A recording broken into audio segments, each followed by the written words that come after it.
Bonjour, aujourd'hui nous sommes avec Jean-Philippe Lustig, la voix de la boxe à la télévision. Jean-Philippe Lustig, vous avez certainement tous entendu un combat de boxe commenté par cette voix inimitable. Jean-Philippe est avec nous ici au micro d'or. Aujourd'hui, Jean-Philippe, il y a le podcast Ring Story qui est sur l'équipe.fr, le grand livre de la boxe. Je rappelle les grandes années Canal, mais aussi ensuite TF1, Eurosport. Et tout ça, ça fait des décennies de champions, de combats vus. Et on se trouve là à 6-7 mois d'un grand rendez-vous de boxe. C'est la boxe olympique qui va avoir lieu en France. Et quand on dit boxe olympique, on a des espoirs, des rêves, on a des champions, on a une histoire de la boxe. Alors je voudrais commencer par ça, parce qu'on évoquera évidemment, parce que j'ai des questions. Moi je te suis, je t'écoute Étienne, je t'écoute. Je suis curieux et j'aime bien ça. Mais voilà, on va parler de la boxe olympique tout de suite. On est à 7 mois. Il y avait eu 2016 à Rio qui a été une Olympiade phénoménale. Forcément, pour les amateurs de boxe ou pour les amateurs de sport ou pour les gens qui aiment les médaillés, ils se disent c'est à Paris la boxe. Alors, ça va donner quoi cette année ? Écoute, c'est délicat, je peux pas prévoir. Simplement, il y a une réalité chiffrée. C'est-à-dire qu'il y a l'exploit aux Jeux de Rio avec 6 médailles. Sur 9 participants, le ratio est extraordinaire. C'est d'ailleurs la délégation sportive française qui a eu le plus de médailles en proportion par rapport des choses. L'échec de Tokyo en 2021. On attend entre 3 et 5 médailles. Voilà. Donc, à ce jour, il y a 7 qualifiés. 4 filles, 3 garçons. Il y a encore 2 tournois qualificatifs, un en fin février, un début mai. Parce que les fameux TKO, tournois qualificatifs pour les Jeux, la boxe a la particularité, au contraire de l'athlétisme ou de la natation, c'est qu'il n'y a pas de passe-droit. C'est-à-dire que là, quand je dis un passe-droit, tu fais un temps, tu es qualifié. Ou tu es numéro 1 mondial, tu es qualifié. En judo, il y a des classements mondiaux et tu peux. En revanche, en boxe, il n'y a aucun passe-droit. Ce qui signifie que quel que soit ton palmarès, ton histoire, la place que tu occupes au sein de ton équipe nationale ou sur un plan international, donc, tu es dans l'obligation de participer à un tournoi qualificatif, soit de le remporter ou d'être en finale en fonction des quotas qui sont attribués. D'où la difficulté de participer au jeu. Donc il y a encore 2 tournois qualificatifs, il y a encore des Français, on peut s'attendre au total entre 9 et 10 participations de ces boxeurs et boxeuses français. Il y a une belle génération emmenée par Sofiane Oumia, qui est triple champion du monde, vice-champion olympique, et donc qui a le potentiel et il visera la médaille d'or. Donc voilà, entre 3 et 5, voire plus. L'équipe est talentueuse. Il y a ces filles aujourd'hui qui sont importantes au SLI. Le retour d'Estelle Mosley au sein de cette équipe de France également, qui a été championne olympique à Rio. Il y a Kadiri, il y a Michel.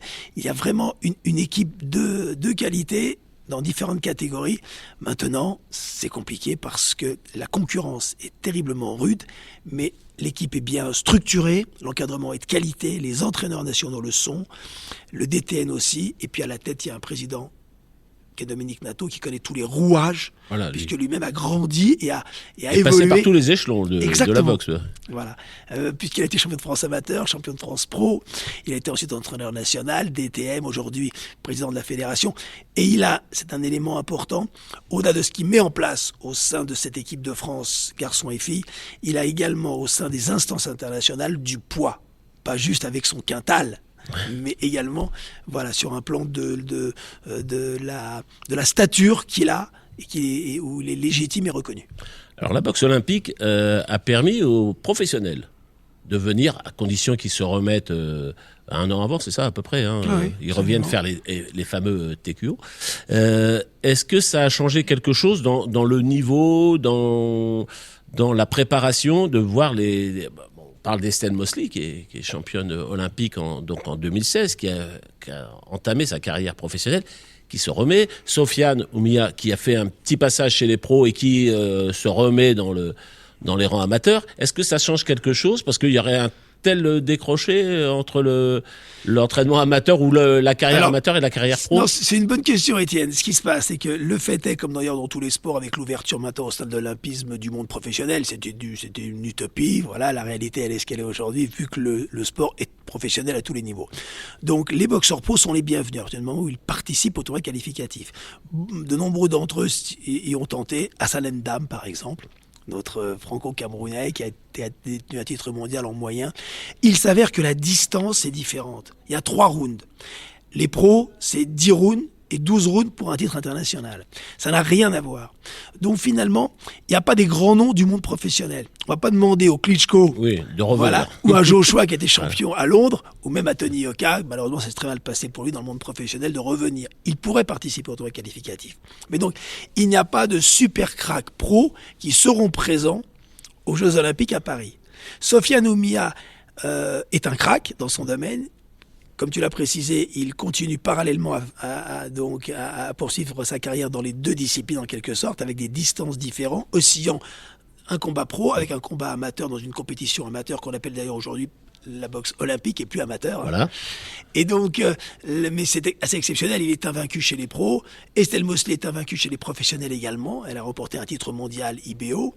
Donc, elle est revenue dans le giron quand il y a eu cette échéance olympique. Donc, voilà, Oumia arrêtera tout combat autre que dans le monde olympique à partir de janvier. Il a encore même boxé là dans le monde professionnel il y a quelques jours. Donc, oui, il est à Dubaï, il a été boxé, je crois. Exactement. Et une semaine avant, il était à Marseille dans un grand tournoi, dans une grande soirée où on a découvert un boxeur fou que j'adore qui s'appelle Kevin Nele Sacho, qui est un Camerounais, qui est phénoménal. Et le mot est pas trop fort. Sur le ring et en dehors. En super moyen, vaincu, 19 KO, 21 victoires, et puis ce qui dégage, et puis l'empathie, l'intelligence, la relation avec les gens, enfin c'est un crack. Alors, les gens qui connaissent la boxe, comme toi, vont savoir de quoi je parle, mais pour le grand public aussi, les grands noms sont tous venus, sont sortis en France comme à l'étranger. Cassius Clay, il a été champion olympique, Ray Sugar Leonard, on parlait de Klitschko, de Joshua, Tony Yoka, qui débute une carrière, mais Thiozo n'a pas eu la médaille, mais il a été au JO.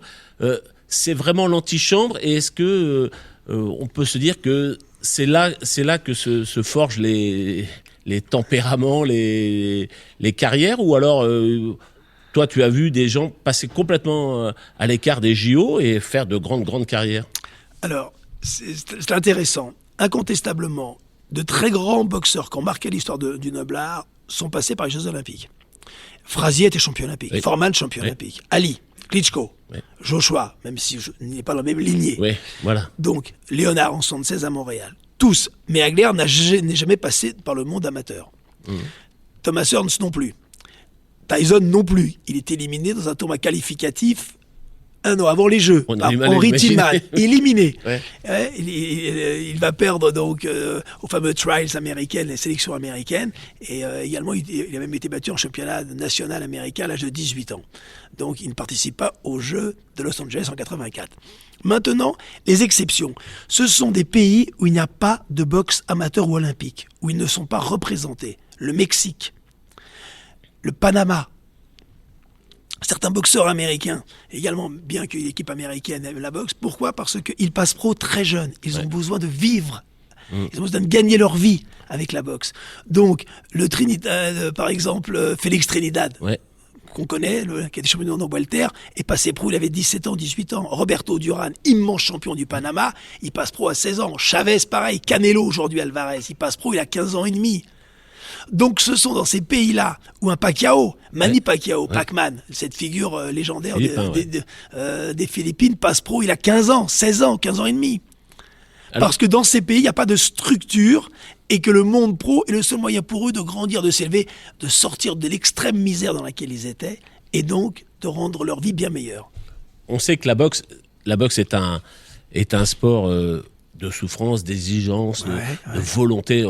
Je pourrais multiplier les qualificatifs.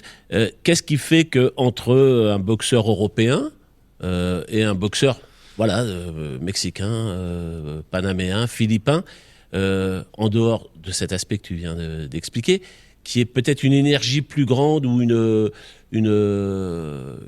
rage ou je sais pas, quelque chose à mordre de plus important? Oui. La rage, c'est le mot. C'est la rage, la dureté.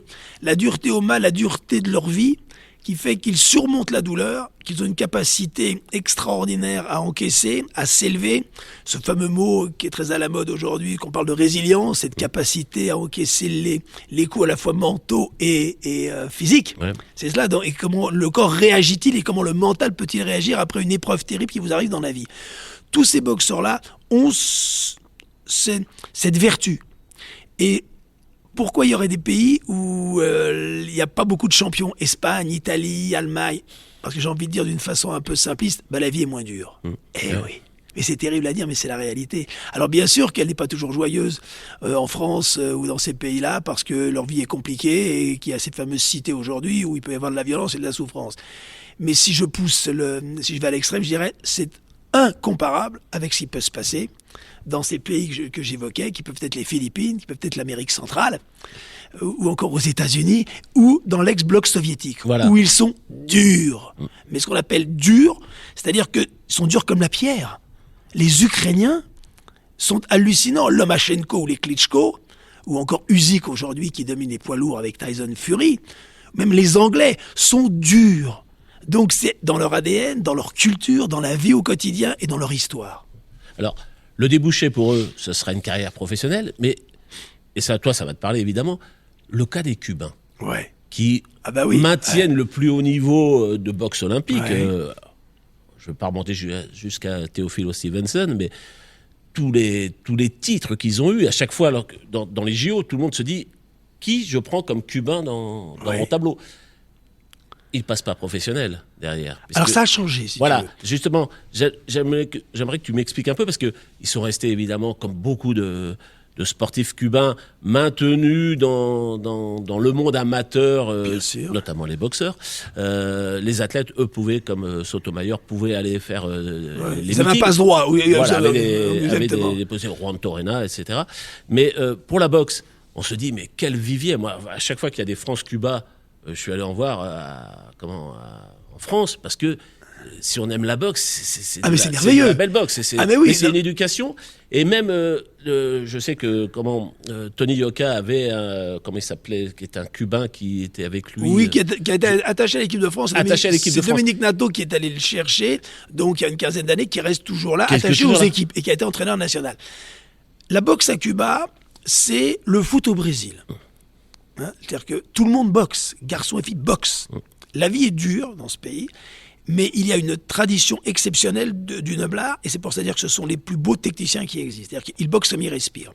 Mais ayant cette dureté en même temps, parce que leur vie est dure, bien qu'ils vivent au soleil, mais leur vie est dure, leur vie est dure, ils ont dominé, et je parle au passé, parce que ce n'est plus le cas, le monde amateur et le monde olympique. Ils avaient une avance incroyable sur tous les boxeurs. Dans toutes les catégories, il y avait des phénomènes cubains qui, en raison donc du régime et de dictature, il n'y avait pas la possibilité pour eux de passer pro. Sauf à quelques exceptions près, lorsqu'ils faisaient défection. Ils quittaient le territoire cubain, ils réussissaient à partir en Floride directement, il y a une grosse communauté cubaine, et donc ils grandissaient, ils ont remporté des titres, notamment à partir des années 2006-2007. Il y a une exception un peu dans les années 90, mais c'est assez rare. Bref. Donc ces Cubains, aujourd'hui, il y a une telle concurrence. Et curieusement, il n'y a pas de super crack. C'est-à-dire qu'il y en a, mais il n'y a plus cette densité qu'il y avait, cette variété extraordinaire. Et même au niveau mondial aujourd'hui, la boxe, ces boxeurs cubains ne dominent pas comme on pourrait l'imaginer.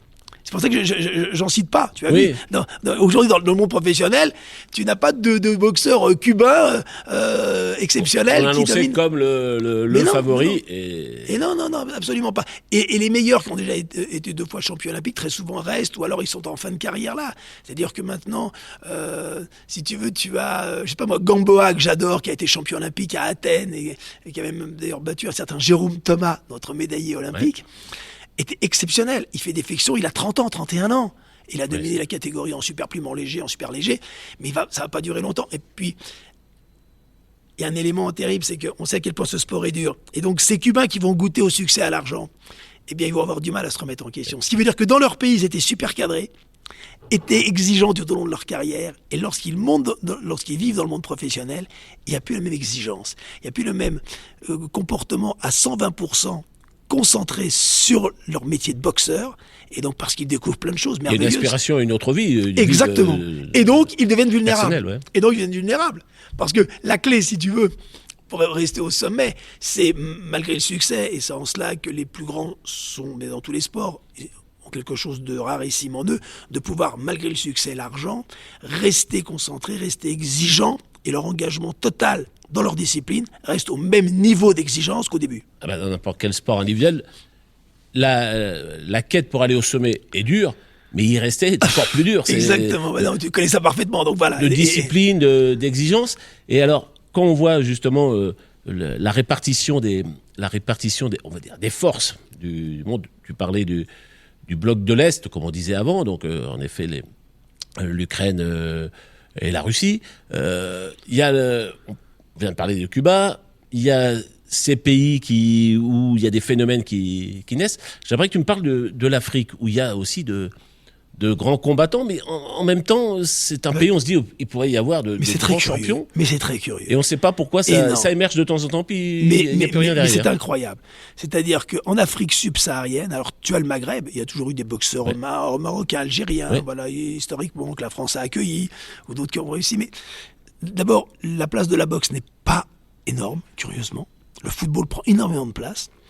Et en Côte d'Ivoire, au Cameroun, il y a toujours, ou au Sénégal, il y a eu des champions. N'oublions pas que le premier champion du monde africain est donc un Sénégalais qui s'appelle Battling Siki, qui a Louis Fall de son vrai nom, et qui a battu la légende Georges Carpentier en 1922, est devenu champion du monde des mi-lourds. Mais il a quitté son Sénégal, il a été accueilli à Marseille, puis aux Pays-Bas, et il fait sa carrière dans les années 20. Il sera malheureusement assassiné d'ailleurs à New York en 25. Mais il y a très peu, et quelques exceptions. Carlos Takam, Camerounais, formidable, grand champion. Hassan Ndam, Camerounais. Souleymane Mbaye, Sénégalais, qui a été champion du monde en super léger. Il y a quelques exceptions comme ça, mais le vivier, alors qu'elle est pratiquée, n'est pas si important au Sénégal. La lutte sénégalaise prend le pas. Donc malheureusement, on aime ça, mais ils ont du mal. L'Afrique du Sud sort des champions, mais depuis tout le temps. À la fois des Noirs et des Blancs. Et d'ailleurs, surtout chez les Blancs, ce sont des gros gabarits, et dans les petites catégories, ce sont des Noirs. Donc c'est intéressant, si tu veux, mais il n'y a pas ce vivier. J'ai commenté pour la chaîne olympique au mois de septembre, pendant une semaine, il y avait le TKO du tournoi africain. Donc il y avait 55 nations. Ouais. Et on donnait le vainqueur homme uniquement était qualifié pour les Jeux de Paris, dans toutes les disciplines. Une place, t'imagines, avec des tableaux où tu avais 20-30 inscrits. Donc tu avais des tableaux 16e, 8e, quart, etc. Et chez les femmes, tu avais finalistes et donc 2. Voilà. Mais le niveau, je commentais avec Sarah Ouramoun, qui est une formidable championne, qui a été vice-championne olympique, Sarah. On commentait et on a été surpris du niveau.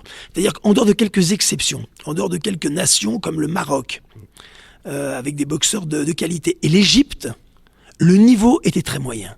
Très moyen.